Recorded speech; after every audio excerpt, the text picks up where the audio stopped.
Bien, ahora la lección que nos corresponde es la perla del 2.3, que es control de pagos, cuentas por cobrar y pagar. Cuando hablamos de cuentas por cobrar es producto de las ventas a crédito, ¿cierto? Que puede ser documentado, ¿cierto? Con algún título de crédito, puede ser letra de cambio, pagaré, ¿cierto? Y aquí en el fondo son clientes que nos deben. Y es importante, ¿cierto?, que podamos gestionar primero clasificando, ¿cierto?, las cuentas por cobrar. Podemos tener deudas, ¿cierto?, o cuentas por cobrar a corto plazo, que por lo general se habla de no menos de un año, y las cuentas a largo plazo, que estamos hablando más allá de un año. Cuando hablamos, ¿cierto?, del proceso de cuentas por cobrar, primero debemos establecer también que hay que facturar, ¿cierto?, y para la venta de mercadería, ¿cierto?, que uno está comprando.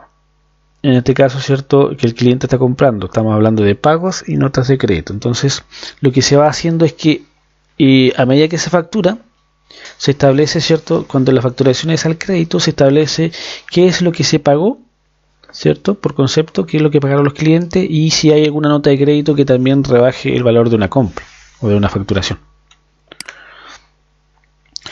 La facturación, ¿cierto?, se inicia cuando se envía un pedido o cuando se completa la prestación de un servicio, en este caso. Y los pagos, ¿cierto?, el departamento de crédito y cobranza es el que determina, ¿cierto?, si es que ha llegado algún tipo de pago o no por alguna compra realizada por los clientes. Que es importante también establecer, ¿cierto?, que necesitamos hacer una auditoría de las cuentas por cobrar. ¿Y cuál es el objetivo? Primero, si tienen origen en operaciones de venta, ¿por qué se producen las cuentas por cobrar? ¿Quiénes nos deben y por qué nos deben? También comprobar si son cobrables, ¿cierto?, en pesos o no. O sea, si el cliente está dispuesto a pagar o no. También comprobar si no existen elementos que deban considerarse, como por ejemplo rebajas, descuentos, que en el fondo no hayan sido considerados.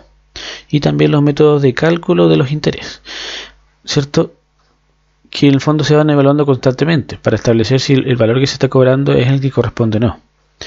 También es necesario verificar la existencia de deudores incobrables y a cuánto asciende esa deuda incobrable, porque debemos considerar que una empresa, a medida que cuando establece un sistema de crédito, corre el riesgo, ¿cierto?, de que hayan clientes que no estén dispuestos a pagar, o que por X motivo, ¿cierto?, como estamos viendo hoy en día el tema de la pandemia, va a haber muchas personas que ya están cesantes, ¿cierto?, y que no tienen cómo responder con sus acreencias o con sus deudas.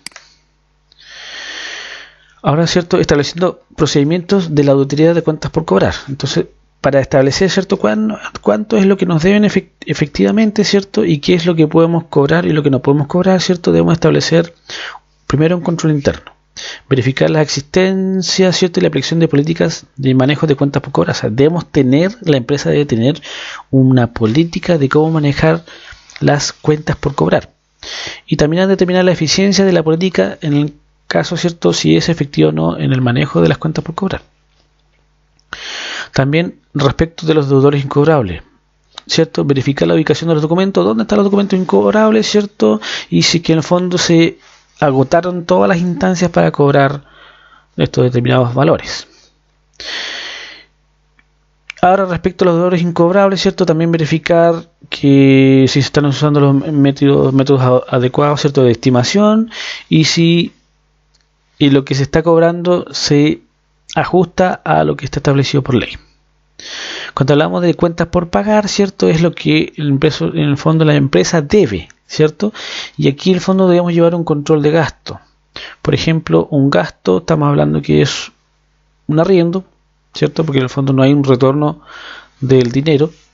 No ha sido un costo que en el fondo las materias primas nos ayudan, ¿cierto?, y al transformarla podemos generar rentabilidad.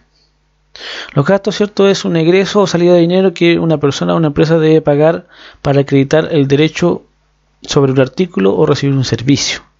Y los costos es un sacrificio económico, ¿cierto?, que es necesario para producir un bien o ofertar un servicio. Bien, hasta aquí vamos a quedar en esta parte del curso y nos estaría quedando prácticamente la última parte. Muchas gracias.